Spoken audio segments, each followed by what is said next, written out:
Expect the best used car deals guaranteed. Visit arnoldclark.com.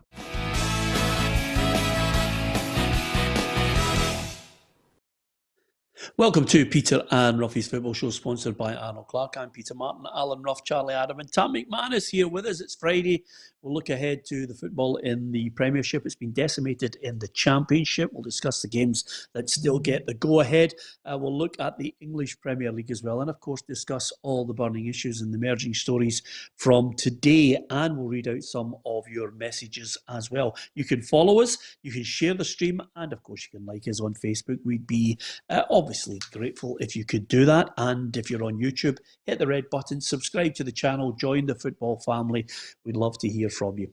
Lots of people join the show on a daily basis, and thank you. We've got fabulous figures. We are absolutely delighted that we've been able to go through many a day, bringing a smile to people's faces, dealing with thorny issues, dealing with difficult and sensitive issues as well. And we're amazed, Roughie, that, it's almost a year since we've hit the lockdown. I know Charlie joined us and is yearning for the great nights out and staff parties that we have. And we promise you, Charlie, there are great nights out, Roughie. But it's amazing that it's almost a year, Roughie. It is amazing, but as you touched on it, there's more and more people listening to the show. When you're out and about, it's amazing the amount of guys you bump into, whether you're out shopping or whatever. And it is a lifeline for a lot of people who are sitting in the house and not being able to get out, not being able to meet people, not being able to go to football games. So we're supplying a service, that to a lot of people out there. And as you say, sometimes it's serious, sometimes we get a bit of a laugh, but that's the way football goes. Yeah, I mean, I think we thought maybe it was a couple of months' time and then we'd be right back out there going absolutely mental. It didn't quite materialise that way, did it? No, Peter, Roughie's talking about people stuck in the house. We're stuck in the house as well. And this is good for us. We get to speak about football for an hour, and this is something that I look forward to every Monday, Wednesday and Friday hour, talking about football rather than sitting watching crap on the telly. So it's not only doing other people a service, I think it's doing us a service as well. Yeah, absolutely. I think the good thing about it is we've got a sweep now to see if, apart from the Maestro tops that I've given you, if you've got any other clothes, Tam, other than that Nike top and a golf top. And the answer is, in fact, you know why I wear this today, Peter, didn't you? Yeah, well, I was just about to say, it doesn't look as if he's got any gear, but he's wearing that top, Charlie, because he's thrown out one of his usual grenades on Twitter and then started to hide in case the Rangers fans give him... I'm getting pettles. I've got to put my staunchest top on, Charlie. He's jumped back in the and I've got him on. Yes, he's got his... They are shockers. He's got his Dick Advocat brown brogues on. Anyway, good to have you guys with us. A big hi to Duncan Kippen, who watches the show every day, sent us a message. Duncan, thank you very much for that. I picked that up on Messenger. You can also message us on our Instagram, PLZ Soccer Scottish Football. And I try and read out as many of those messages as possible. And one here, Matthew Roberts, Roughie, watches the show in the bath. He comes in from work, has a bath, he just sits and watches the show in the bath, likes a wee bit of banter, and just takes it easy. Now, that is unusual. I've never heard of that, Roughie. No, I'm not coming home for your work, but obviously he must start early, in the morning. So maybe that's his relaxation moment. And I think we all like in a bath. If it's nice cold outside, it always gets you going. Yeah, absolutely. And of course, just make sure the iPad doesn't fall into the bath, Matthew, and ruin your day. And Sandy Main, I offer you an apology, Sandy. I think it was yesterday, was your 30th birthday. And I try and write down as many notes as possible. And I must have forgotten about it because obviously it was a difficult day yesterday. And it brings us to the point of why it was difficult yesterday, because we dealt with a very difficult and sensitive issue on the inquiry and the document that came out from that inquiry from an investigation by the SFA. It was called for in 2016. The document came out from the chairman, Martin Henry, and there were a number of recommendations, most notably that many of the clubs who were linked with the abuse cases to young footballers should come out and apologise unequivocally. And a number of clubs have done that. And today we've got 2 or 3 others who've come out and made an apology to anyone affected by child abuse from coaches involved in various levels of football. So Celtic have come back out and made another statement. This is what they have to say on this whole situation. Celtic welcomes the publication of the final report following the independent review of sexual abuse in Scottish football. The club recognises the courage of all those who came forward and contributed to this review. The abuse of young people is an abhorrent crime which has unfortunately affected many organisations within Scottish football, indeed Scottish society as a whole. The club has publicly expressed its sincere sympathy, regret and sorrow to all those affected, including its Celtic Football Club and Celtic Boys Club, something which the independent review acknowledged and welcomed. Today we reiterate this apology. Since the publication of the interim report, Celtic has been working with the SFA and Scottish football as a whole to review those recommendations and to strive to make Scottish football a safer place for our young people. The club remains fully committed to continuing to prioritise welfare and safeguarding protections for our young people. That's the response from Celtic. And again, other clubs have released statements regarding this as well.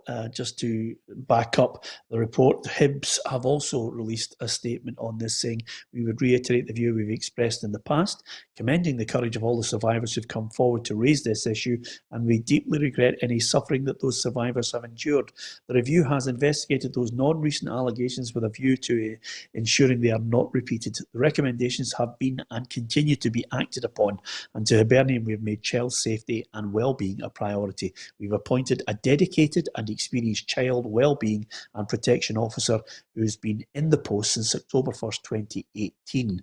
And Motherwell have also released a statement. I'm sure there will be countless others who do so as well. This is a statement from Motherwell. We sincerely apologise to anyone personally affected by historic sexual abuse within the Scottish game. We recognise that the impact of abuse on survivors and their families is not historic and continues. As noted in the report, Motherwell FC undertook an internal inquiry in 2016 relating to the matters raised, which include hiring additional external help to try and uncover as much information as possible. All of the findings were passed to the independent review as well as Police Scotland at that time. The safety and well-being of children and young people whilst in the care of Motherwell Football Club was and is and will remain a priority. So that's the line coming out of Motherwell as well. Partick Thistle obviously released a statement yesterday.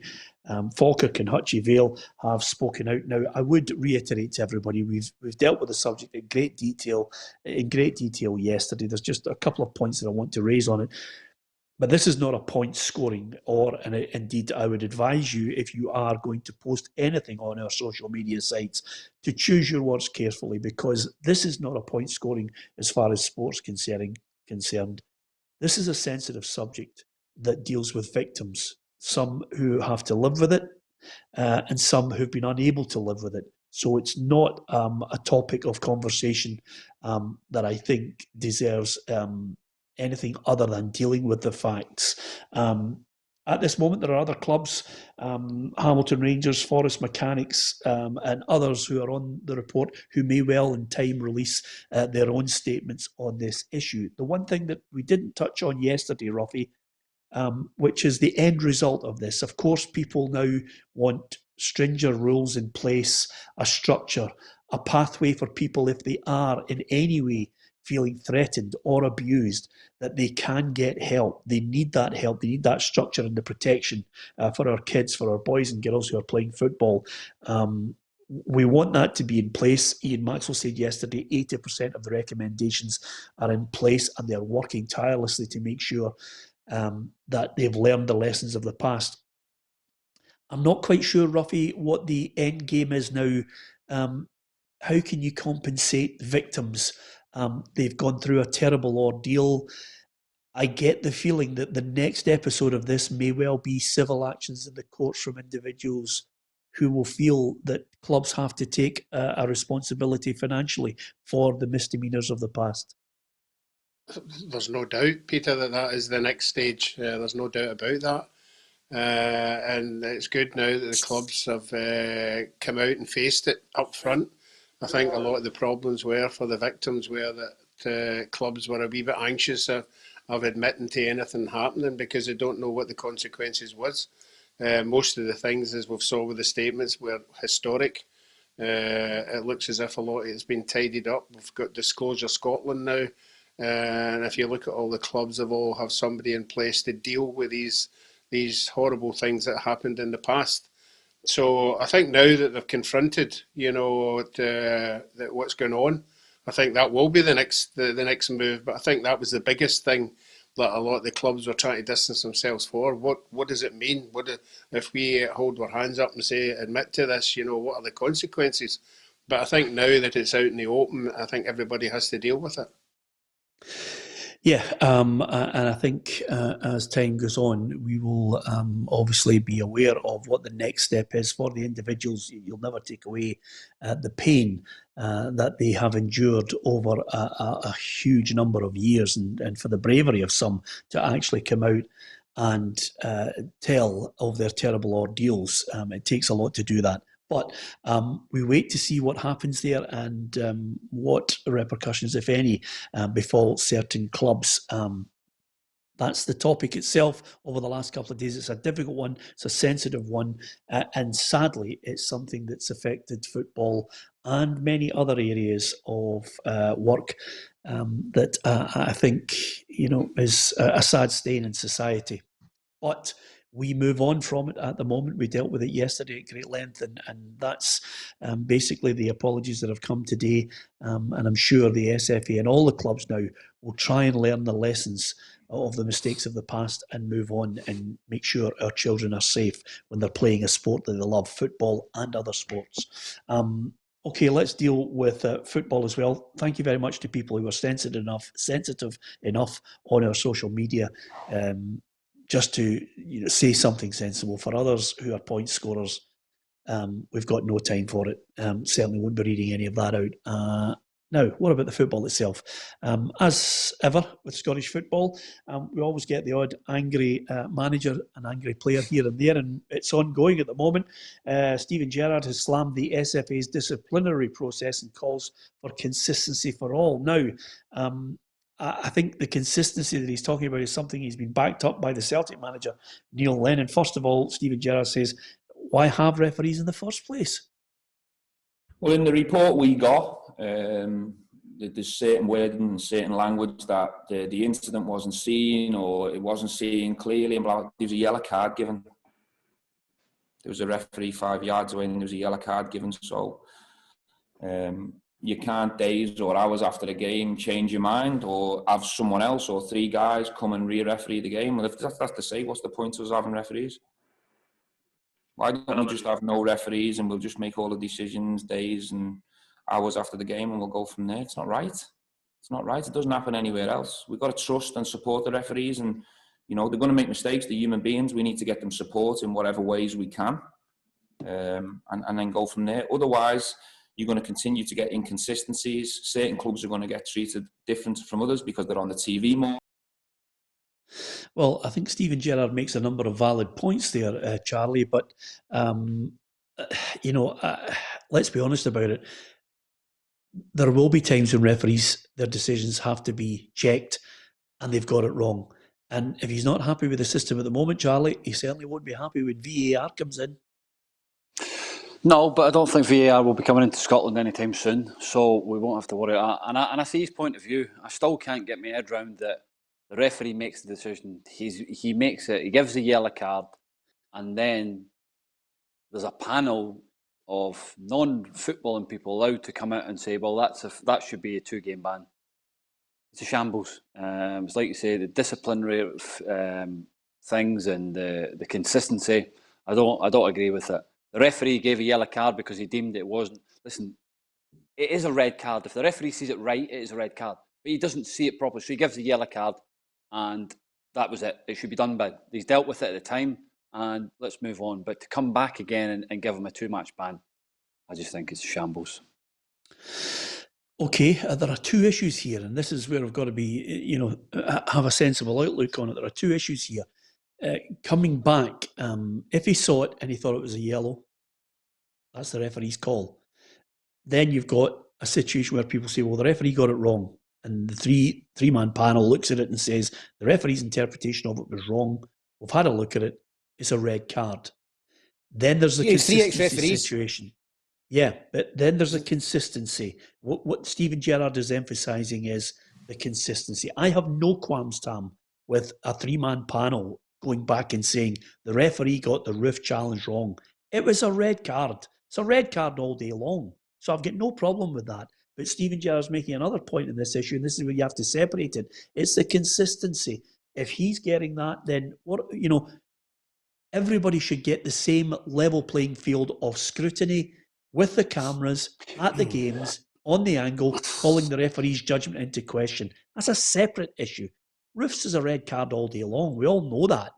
But Steven Gerrard's talking about the consistency of it, Tam, and if more and more referees are going to be questioned, then it can't just be about high-profile games, high-profile teams. They've all got to get it right across the board. And that's where I think he's making a good point. Peter, he does make a good point. His point on consistency is bang on. There's other decisions, other tackles that maybe merit a look at in terms of the panel.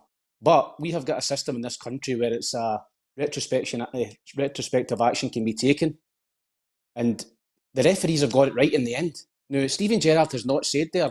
If Steven Gerrard had said about consistency and they went, you know what, they got it right in the end, it was a red card, I would have far more respect for him, and his words would be heavier, because he's actually admitted that they got it right in the end. But he's still saying that.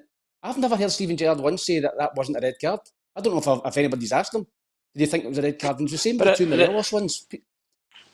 I think if you, in the thing, in this full speed of the game, you might not think it's a red card, but slowing everything down, that looks worse than probably what it is. Listen, it's a bad tackle. Like does the St Johnstone lad touch him as well? It looks bad. Listen, is it a red card? I'm hard to say, but it's, like you say, it's the consistency of the decisions that you can actually go back to it. The referee dealt with it on the night, felt it was a yellow card, and that should be it. But this league is different from everywhere else.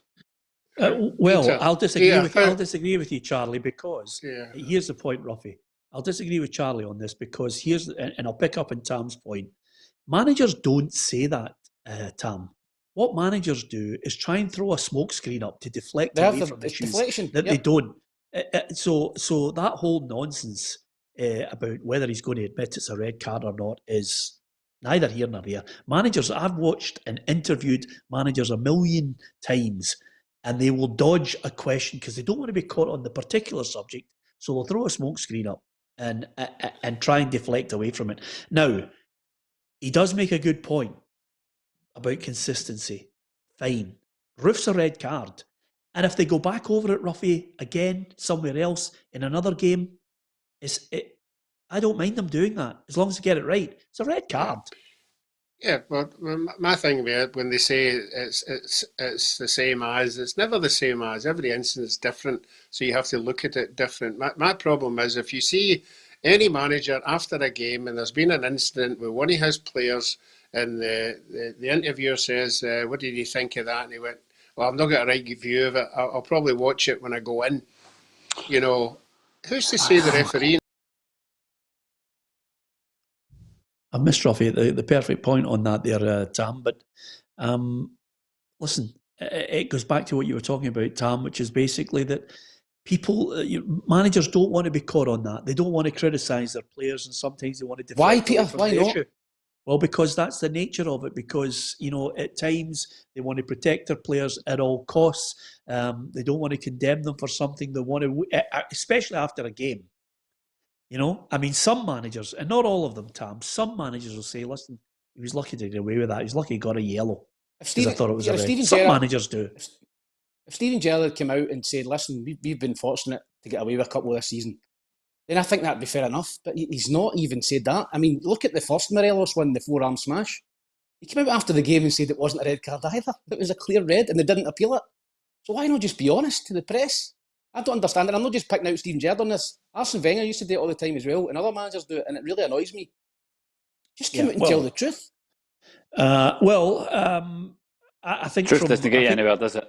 I was going to say to you, sometimes managers pander to their fans and then create a smokescreen of there's a sense of injustice. Everybody's got it in for us. And again, sometimes, I mean, Steven Gerrard doesn't need to do it. They're running away with the league. So I'm not quite sure why he didn't address the issue and say, listen, the consistency I'd like to see, but Roofs was a yellow card. The ref maybe made a mistake. That's the way I'm thinking he could have explained it. The Alfredo Morelos forearm smash, listen, we'll take our punishment.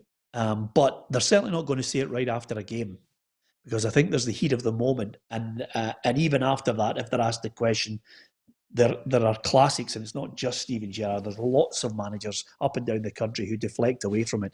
But the consistency raises the question. He's Charlie, right on that. The standard of the refereeing at the moment is questionable. Yeah, I think Peter, you look at the games down in England. The inconsistencies down there as well. It's anywhere you look, the referees, the decisions you make, we're all going, what? How did he come to that? So I know our referees are a bit inexperienced. There are some senior ones, but let's look at some other leagues as well. Some of the decisions we see on the telly at night are unbelievable, and these are full-time referees. Yeah, well, Charlie, what about the standard? It's not good enough. Even in the leagues that I'm in, it's not good enough. I don't see what they see at times, and how they speak to you at times as well is it's obscene. You know what I mean? But that's the way it goes. And I don't think come making referees full time, and if you see a decision how it is, and it's right there in front of you, it's blatant, then make the decision. Don't try and hide away from it. Just make the decision. So I understand, see what Roughie says, that even in English Premier League, they're still making mistakes. Our referees up here are going to make mistakes as well.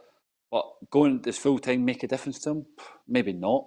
But I see some of the decisions and how they get through games is beyond me at times.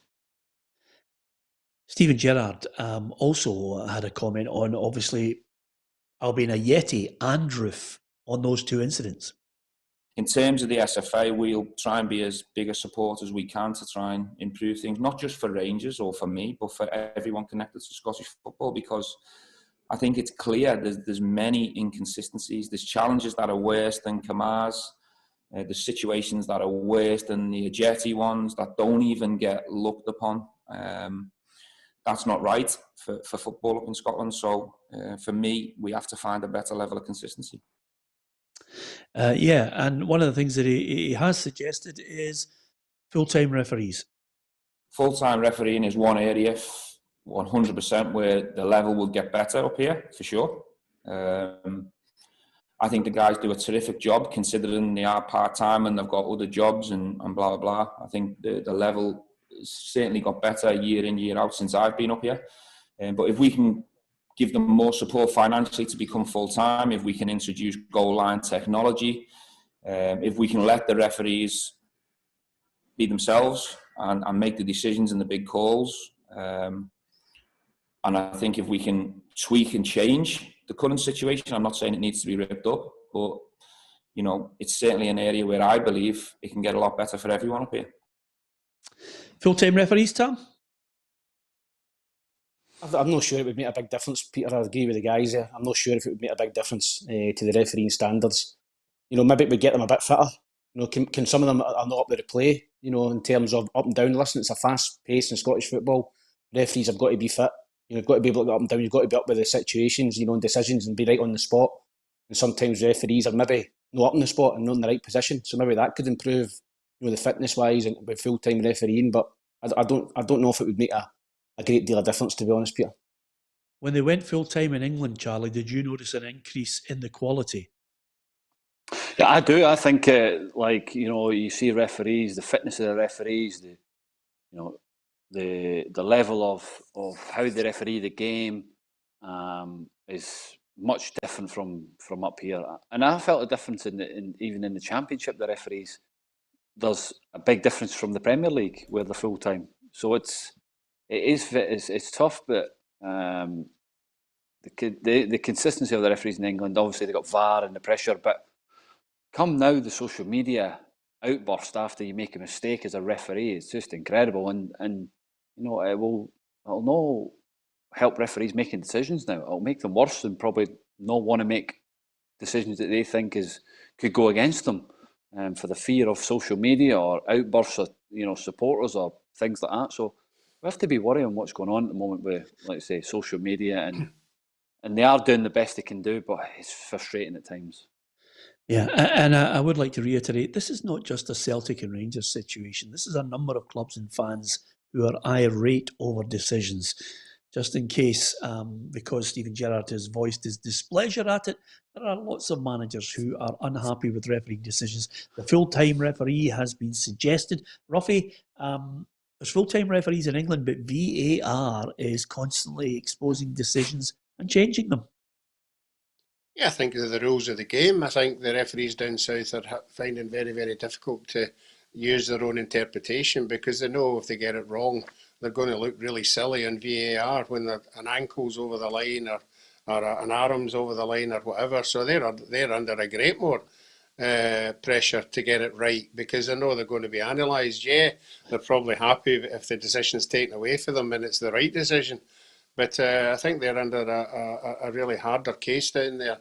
To get back to the Scottish ones, I don't think people understand, what referees have got to go through to get to where they are. It's an incredible journey, through the amateurs and the juniors and all the divisions and everything. So I think referees are like young footballers.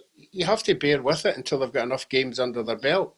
Most of the experienced ones, yeah, they make mistakes, but they don't make as many mistakes as the younger referees that have been fast-tracked through into the game. So I would like to think the more games they get under their belt, the better decisions they're going to make, but they're still going to make mistakes.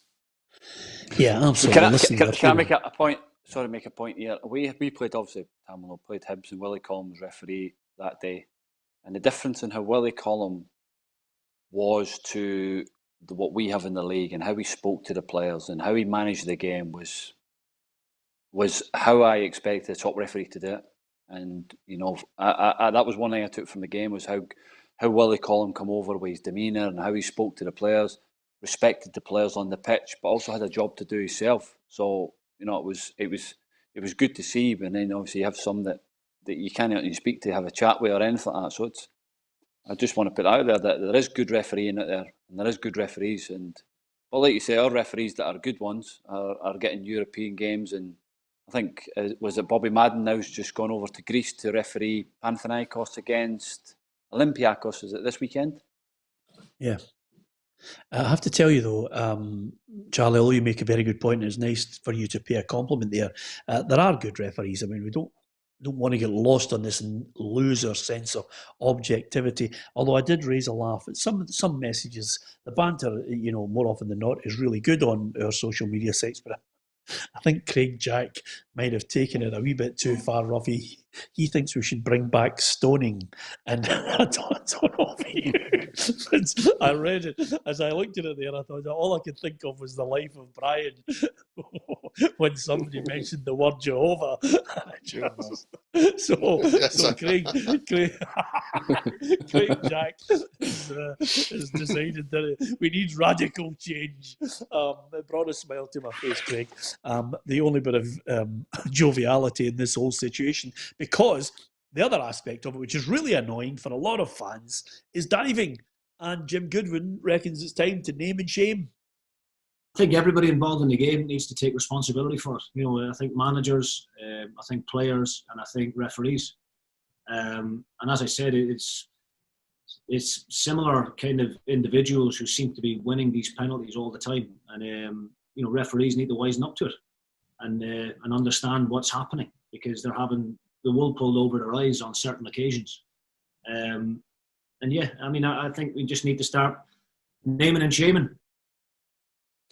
Oof, name and shame. That's just as radical as Craig's suggestion moments ago, because, Roughie, it's been going on forever and a day. I mean, players want to gain an advantage.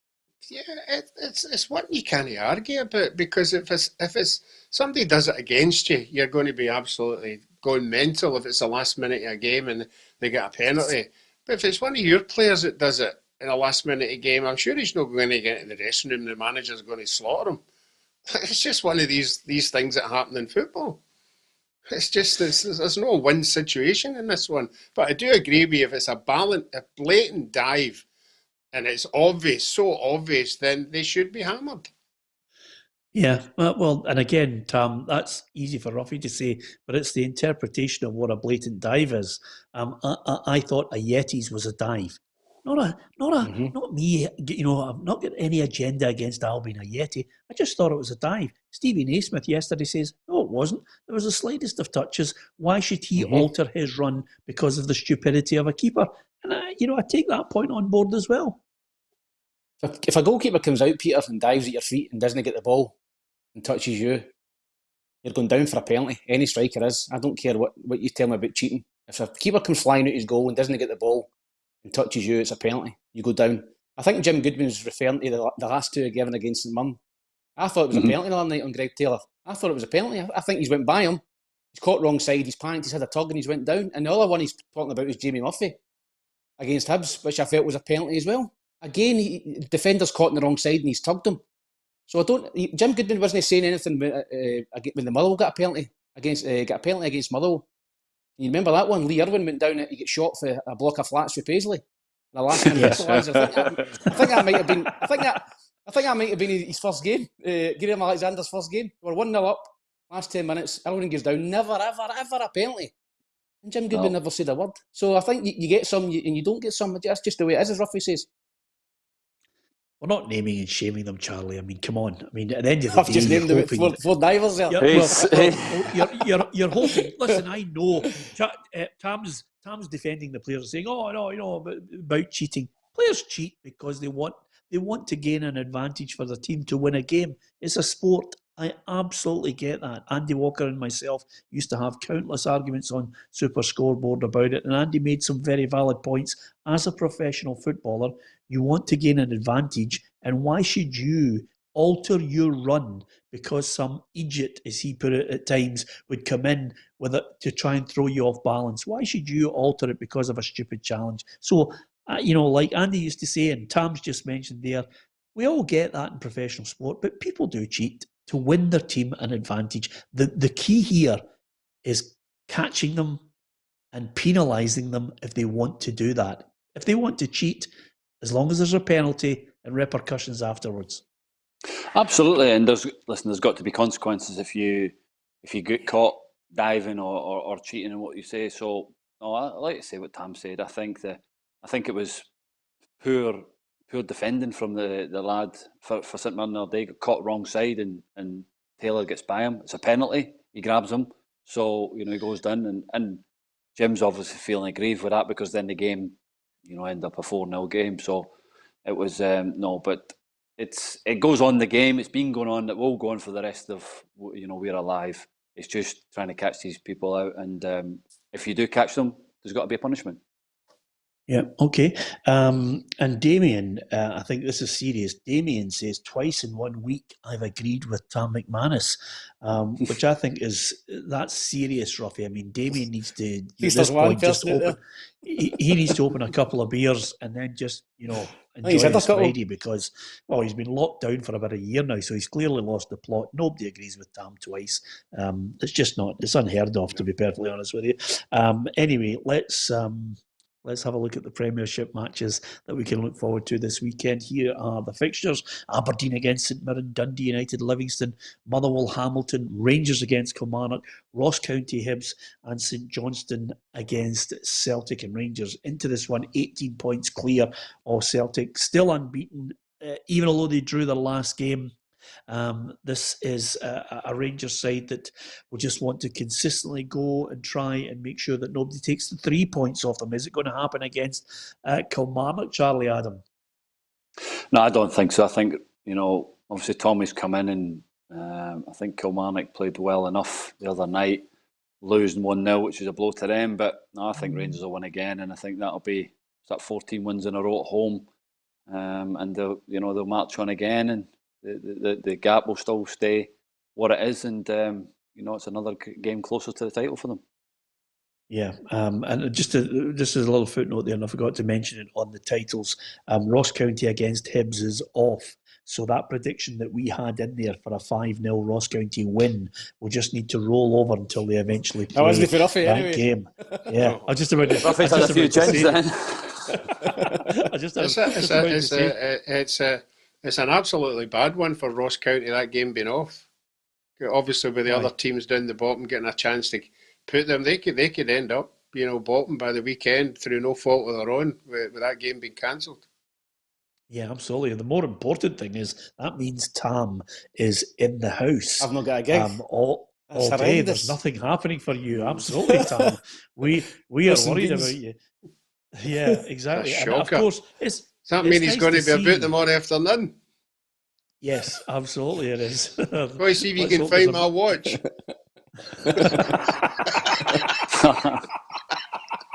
Well done, Roughie. Well done. I should have intervened as I knew where you were going. But well done. I know.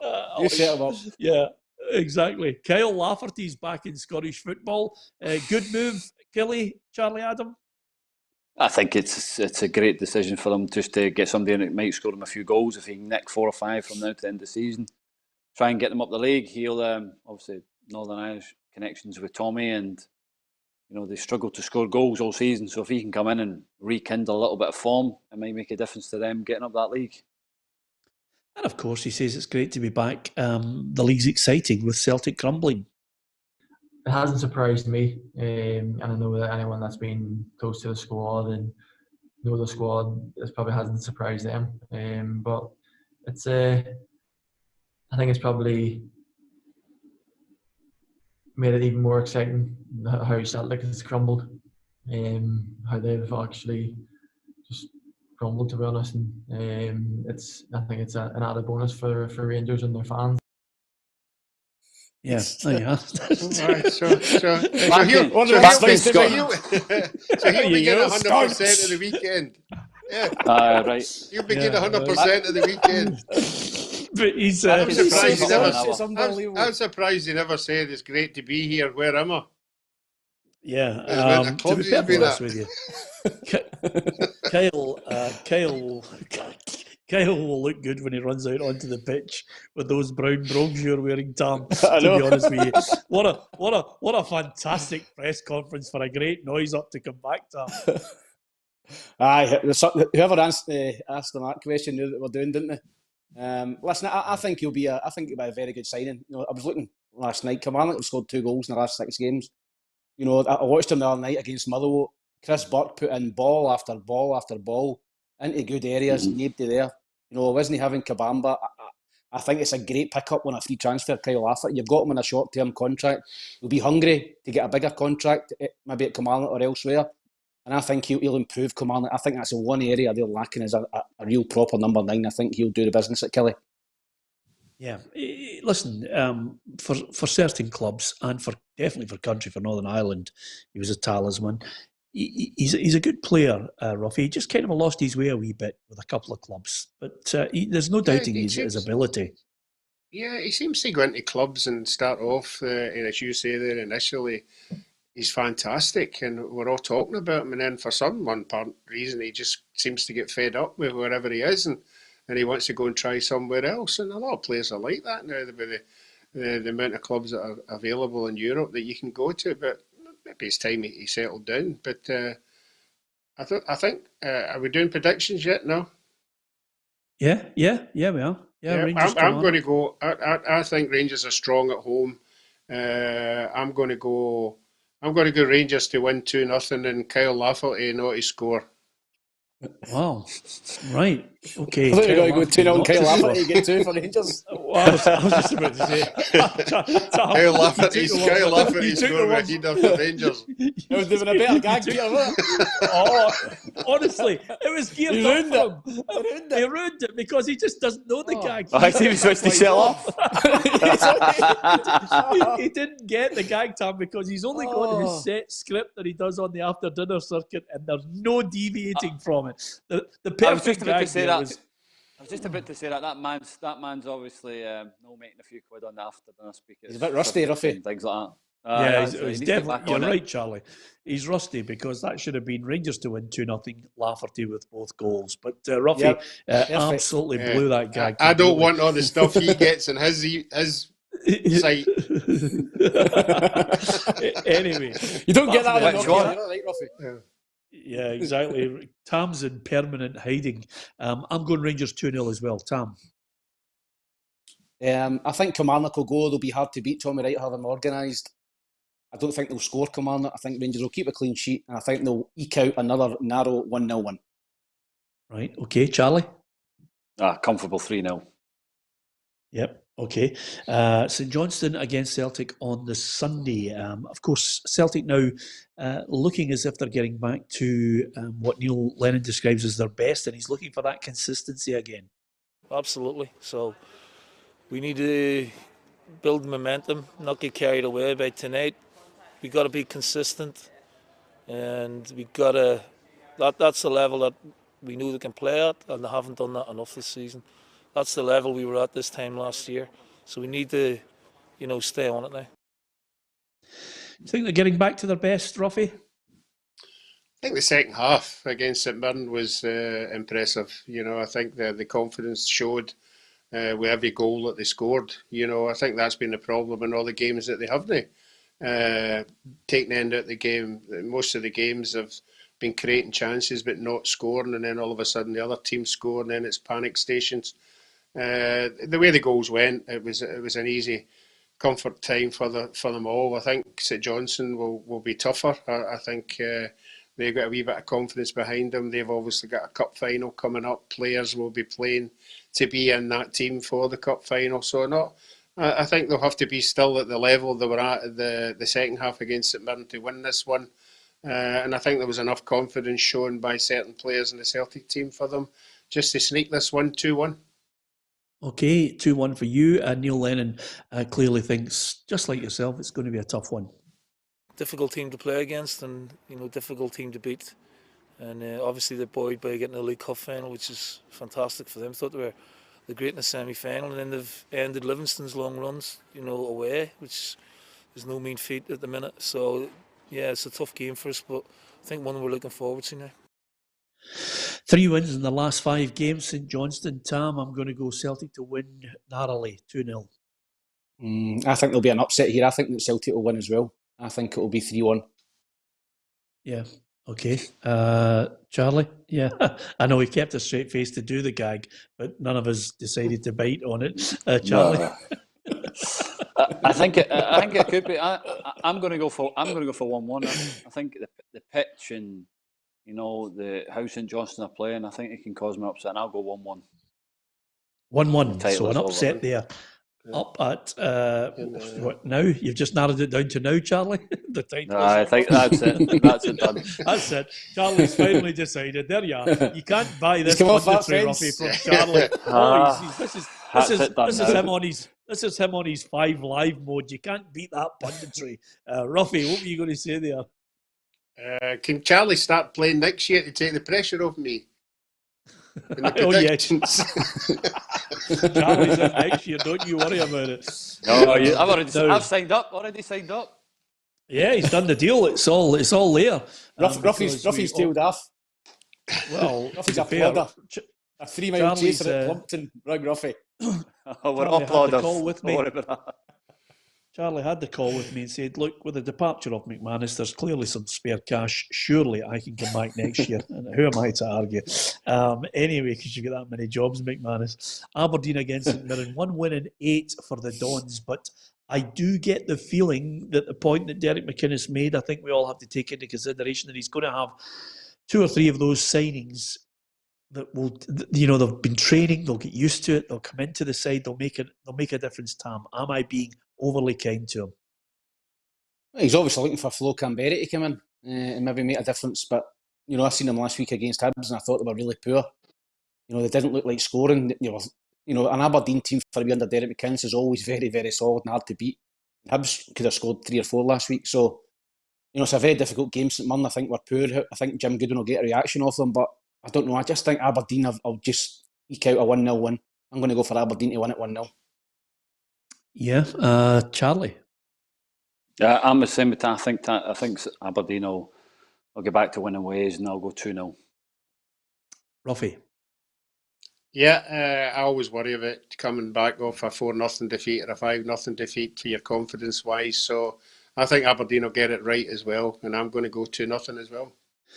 Well, I have to say, I thought, certainly watching St Mirren, I like the way they're playing. I like the balance to the side. I like the way they battle. They've got a bit of quality in there as well that Jim's trying to build and increase.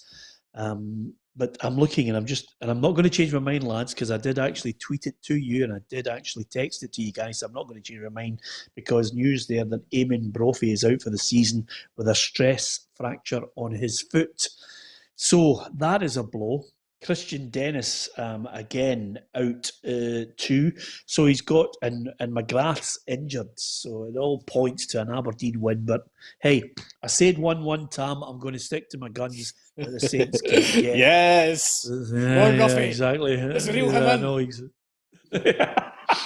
Roughie. Roughie's got no chance of reeling me in. He's so Roughie needs Snickers. Snickers. Absolutely. I just need two correct scores will bring me back. Yeah. Do you read anything to Dave Cormack's statement in the week or things like that about Derek? Did vote of confidence? Well, the difference is, Charlie, the difference is this. Stuart Milne loved Derek McInnes. They had a great relationship. He understood the whole thing. I thought Derek should have got out a couple of seasons ago. I thought he'd hit the ceiling with Aberdeen then. Now he just has to keep trying to get them to third, maybe win a bit of silverware. I think there's a slight and a good argument to say that maybe he's underachieved. I thought there was in 2014-15, or was it 2015-16, I thought Aberdeen should have won the league. A great chance to defeat Celtic's team under Ronnie Dyler, which was just... this poor Celtic team, they didn't respond to their manager at all. I thought Aberdeen had a real chance to win the league and blew it.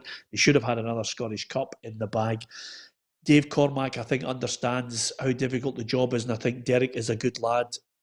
I think he'll still stick with him all the way to the end of the season, Charlie. I think you're suggesting that the dreaded vote of confidence could scupper him now. No, I'm not. I just obviously eight win, eight without a win. 1 win and 8.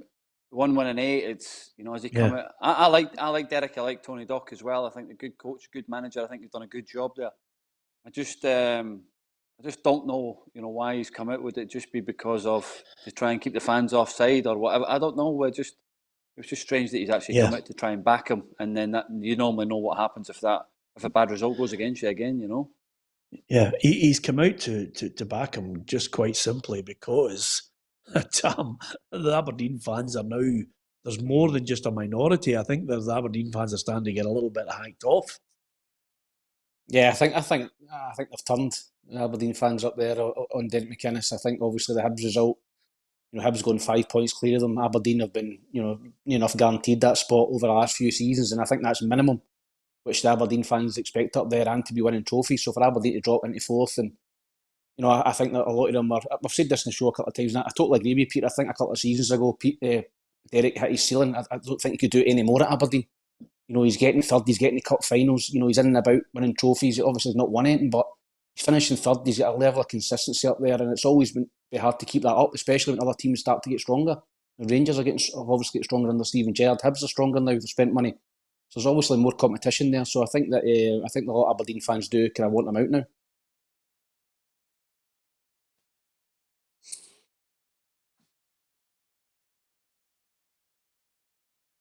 Motherwell against Hamilton is the next match. Motherwell 9th in the table, but just 4 points off the top 6, which is interesting. And it's a Lanarkshire derby, which is always tasty. And I think when you look at midweek, Graham Alexander was well happy to get the win, albeit a slender one against Kilmarnock, but they still got it. And Motherwell, I think, are heading in the right direction. Certainly a lot of the players have been very positive. I've been chatting to a few of them. Roughie, well happy with Graham Alexander since he came in. Yeah, when you get a new manager in, for whatever reason, players up their game a wee bit and they want to impress the manager. I think all the voices and sounds coming out of Motherwell are very positive. The players are all buying into the style that he wants to play, and he's getting wee results here and there. But this is a big one for him, obviously, as you said, it's a derby. But the last time we all talked up Motherwell against Hamilton, lo and behold, Hamilton went to Motherwell and won 3-0. I don't think this will happen this time. I do think that they're still losing some bad goals, Hamilton. So I'm going to go Motherwell to win 2-1. Wow. And of course, Roughie, you're saying that, but Accies have won 3 of the last 4 Lanarkshire derbies, and they get a 1-1 draw against Rangers. That was a very good performance. And Roughie, you've gone 2-1 Motherwell. Yes. Let's see if you two go Hamilton. Let's see. Well, wait, can't fire, Roughie, because Tam and I are amazed that you've gone 2-1 Motherwell. Charlie, what's your thoughts on it? I think Roughie's the same. I think that Motherwell are in good, home form. Got a chance. That result for Hamilton against Rangers, you've got to take confidence from that. But they're not on the AstroTurf, so that's a big difference to them. So I think Motherwell win this 2-0. 2-0 for you as well. Well, to be honest with you, I mean, you look at Hamilton, the way they played, they battled, the high press Rangers as well, really good. They're battling for Brian Rice, and they got that late equaliser, Roughie, as well, which shows you the resolve that they have. 2-1 Motherwell. Tam? Peter, I can't remember what I put. What did I put down? Did I put in a draw? I think I put in a draw. I think I've put in a draw. I think Hamilton will get a result. I think it'll be a draw. I think Hamilton have got a great record against Motherwell over the years, but I think I went either 1 each or 2 each, Peter. Yeah. I'll be on the text. Yeah, 2 each. See if you can remember, Tam. It's called a football show for Did I go for Desmond? Yeah, you've gone for a draw. Anyway, Dundee United against Livingston. 7th with an 8-point lead over Ross County, 1 point off the top 6. I don't think Dundee United will be involved in any scrap at the bottom end of it. They had a wee sticky patch there, Charlie, but have they managed to come through that? They have. I thought it was a great result up at Ross County. Dundee United have been training where we've been training after us, and I've seen Mickey a couple of times and talked about the game, and he was delighted with how they played, and it was a good win. So I think this could be a little turning point for United. I'm going to go for United to beat Livingston. Yeah, 1-0. Okay. And do you want to tell you something, Charlie? I share your view on that. I've gone Dundee United to 1-1-0. It's the curse of the Manager of the Month award, Tam. Suddenly that long run has come to an end, and I think it's going to continue with a defeat for Livy. Sometimes when a team does go along and beat and run and they lose one, they can lose 2 or 3 on the bounce. But I don't think they will lose it. I think I went for a draw, Peter. I think I went 1 each. I think that's a banker draw. I definitely went for a draw in that game. Yeah. Okay. Did I go for a draw? Yeah. Yeah, I think there's a couple of Livy boys who have been missing. The big boy Guthrie was missing. I think that was very noticeable. He's a big player for them. I think your teeth's missing and all, Roughie. And then Mike Tyson. And then I think Livingston are the opposite of St Johnstone. I think the Livingston boys don't want to miss the final, so they're sort of watching, just looking after themselves. So I'm going to go Dundee United to win 2-1. Yeah, okay. I was wondering, Charlie, that yet again, it was a cracking match in prospect for yourself, Dunfermline against Dundee. That's off. Ray Flover's off. Inverness Cali Thistle off. There are only 2 games on. One of them tonight, Queen of the South against Hearts. Yeah, listen, it was 10 inches of snow in Dunfermline. We probably knew that the game would have been off earlier in the week, but we trained and we prepared, and we got told before training today that the game would be off. So it was a tough session. And we'll go again next week at home to, we're at home to Queens next week. Yeah. Weekend off, Charlie? Weekend off, yes. Brilliant. It's all right. If you get doing the day, it's fine. You get run the day. It's worth it. It's worth it. Yeah, it's worth it. Not the time. Absolutely. It is worth it. Good to know you're in for the whole weekend, Charlie. Could you check and see if Ruffy's other watch is anywhere in that room? He's left his pulse in there. Ruffy's having a nightmare. Anyway, Dunfermline have signed Craig Whiten on loan from Hearts until the end of the season, and then that will move into a permanent deal. just hasn't really worked out for him. I thought he suffered from a real lack of confidence under Daniel Stendel. Looked as if he was coming back to his best when Robbie Nielsen came back in, Tam, but it hasn't worked out for the guy. No, he did. He started well at Hearts, didn't he? He scored a few goals. I've seen him in a couple of cup games, but to be honest, I think he's up against good players at Hearts. He's up against Liam Boyce and Steven Naismith. They're international players. I don't think it's any disgrace that he's not getting a game. But I think that'll be a good signing for Dunfermline. I think him and Declan McManus would be a right good partnership in the Championship. Yeah. Charlie, you were going to say something about him? Yeah, I think the thing for him is he scored a hat-trick and then he got binned the next week against, for Boyce to come back in. And I think that's when you know that, listen, you knew that Boyce was going to play every game available when he was fit. But when you score a hat-trick, you're obviously thinking you're going to get a run in the team. Never happened. And he come on, did he come on the semi-final, the cup final against Celtic and scored a goal, I think, something like that? And yes, he did. Yeah. He scored against Hibs. Yeah, I think that's what it was. So he's got opportunities and he's done well enough, but obviously Robbie doesn't fancy him, and they brought in Angeli as well, the big striker that was at Blackpool and that. So he's down the pecking order. But like you say, good signing for them, and him and McManus might get a decent partnership. Get going for the season. I think it's good for the Championship that the likes of Dundee and Dunfermline are filling the bases. Obviously, we think Hearts are going to win it, but that playoff place, if you can get in that playoff place against the Hamilton or Ross County or Kilmarnock, I think the Dundees and the Dunfermlines will fancy themselves.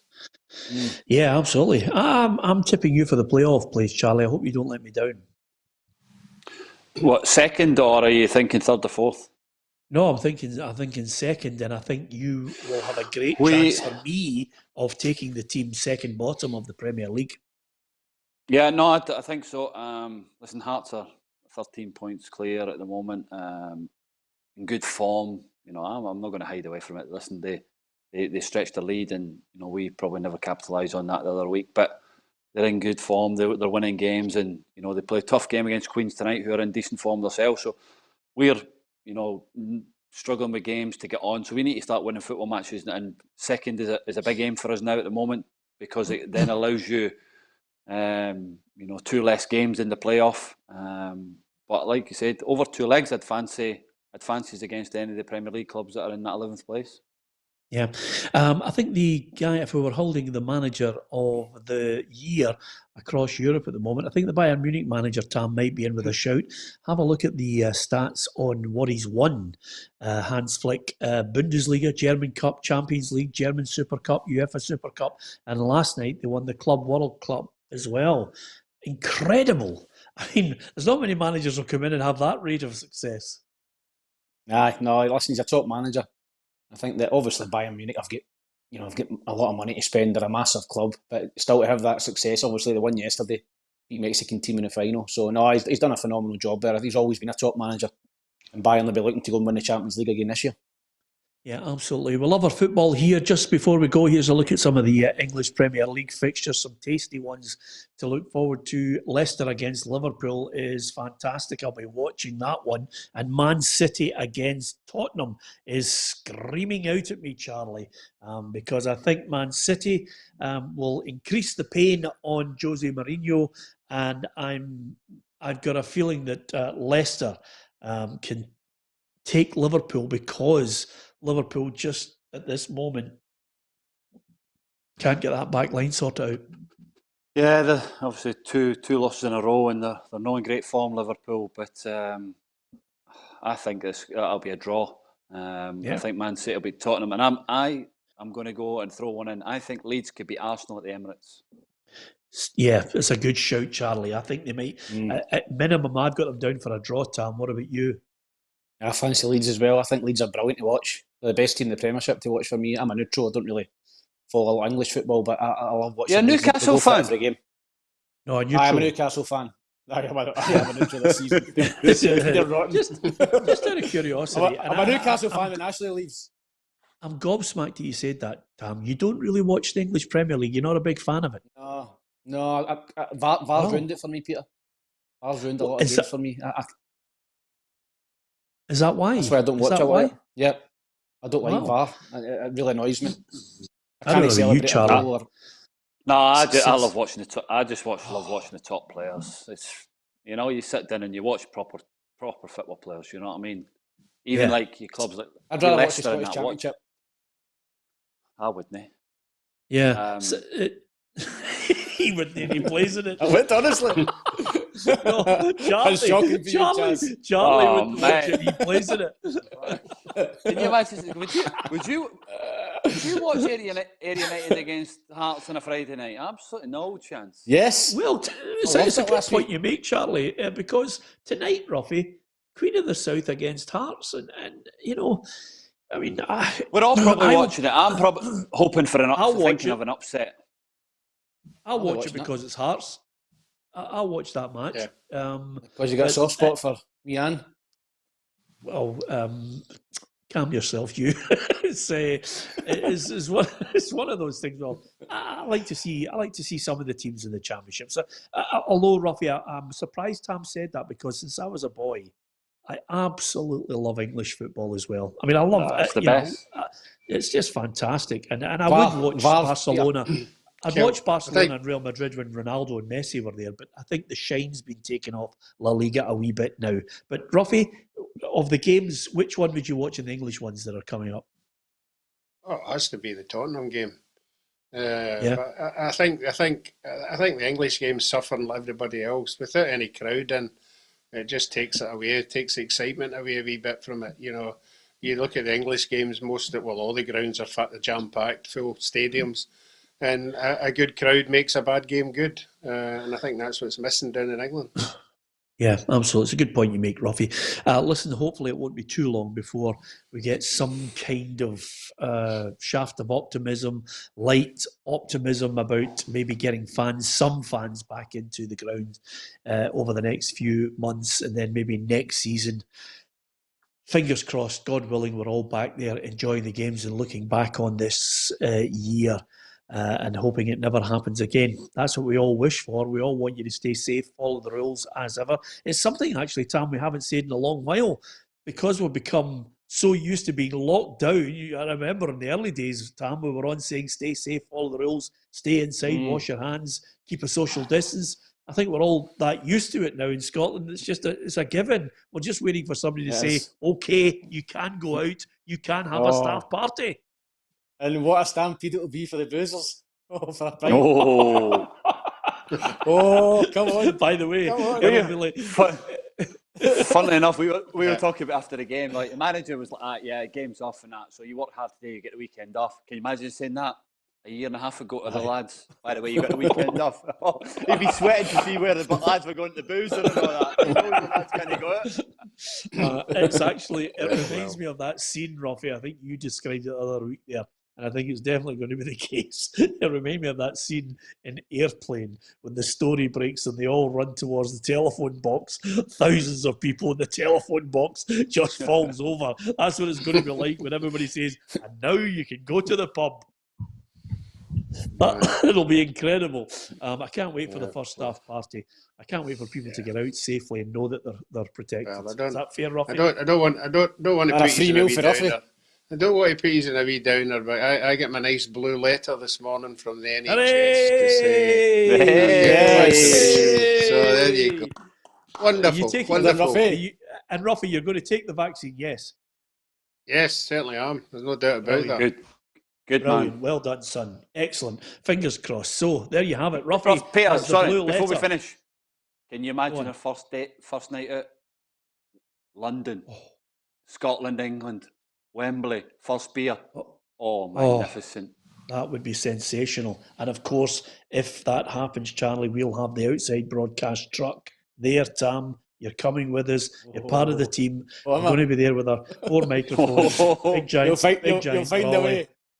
Oh, listen, by hook or by crook, if they say it's okay, we're going to be there. It'll be fantastic. And even the Doug started barking there. Yeah, the Doug's excited about it. Just the mere mention of getting and Roughie's got his jab. Roughie will definitely be alive. Absolutely. That's the bit. Listen, you are unbelievable. That's the big news. Roughie's got the blue letter. He's getting the vaccine, and we're absolutely delighted for it. Roughie, the 5-year deal is now on the table. I was a little uncertain Now you've got the blue letter. I'm all for it. I've got to wait by another the way. 5 years. Absolutely. Just remember And a wee to blue take half tablet that. tonight. Yeah, that's exactly it, Charlie. Just remember to take half that tablet, Roughie. The full one drives you cuckoo. Your heart starts going like that. Sunday. Keep them for Saturday mornings. Sunday. Fantastic. Anyway, listen, enjoy your football. If you're watching Queen of the South against Hearts, if you're watching, Scottish football tomorrow or English football over the weekend, enjoy it, stay safe, keep a social distance, wash your hands, stick to the rules. You know the drill. From everybody here, thanks for watching.